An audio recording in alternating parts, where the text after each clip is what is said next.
All right, hello everyone, and this is my review of Tropico 5. Have you ever wanted to be a dictator? Yes, no, maybe, sort of.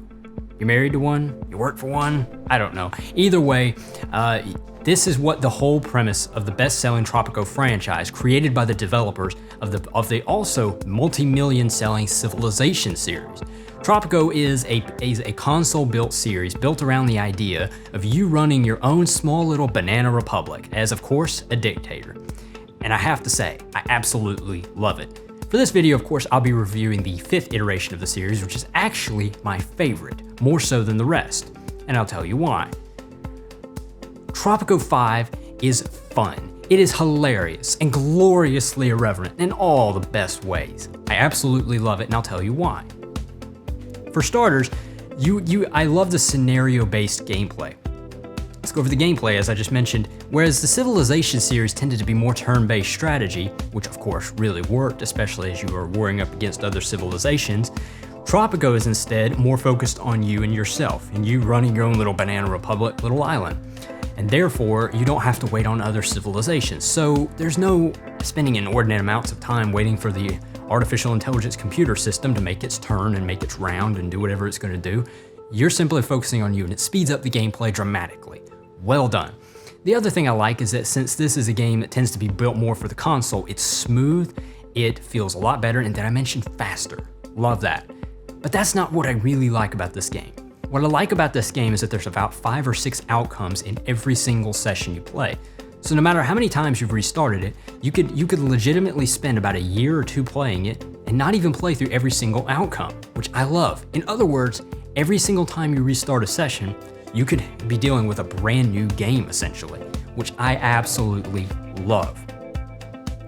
And I love that game's irreverent humor, as you're able to do all kinds of things, being a dictator of course.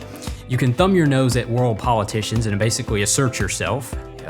There will be repercussions, economic and military-wise, but you can handle it.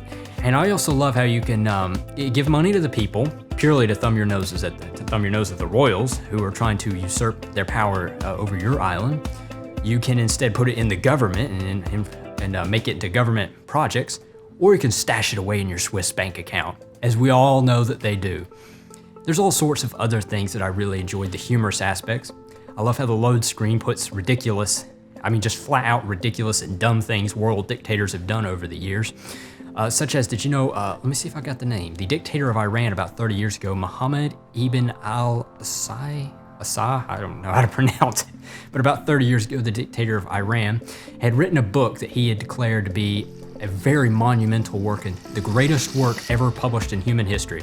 And furthermore decreed that it had to be taught in all churches, temples, schools, read to dying people in hospitals, and even built a rocket and sent a copy up there purely so that the aliens could, quote, benefit from his wisdom. It's extremely vain, proud, and absolutely bonkers. Hilarious, and I love that they put stuff like that in the load screen, making it therefore that much more fun. Tropico 5 it seems a lot similar if you watch a trailer or look at pictures to most games in its class, as again, like the Civilization series, Alpha Centauri, and also Virtual Villagers. But I have to admit, Tropico 5 really it's one of those things you have to try for yourself and play. It's a game that manages to stand out on its own in all the best of ways.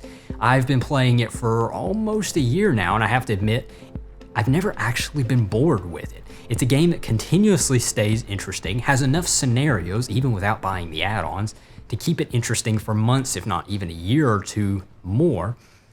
It's a game that truly does stand out on its own, especially in an overcrowded segment.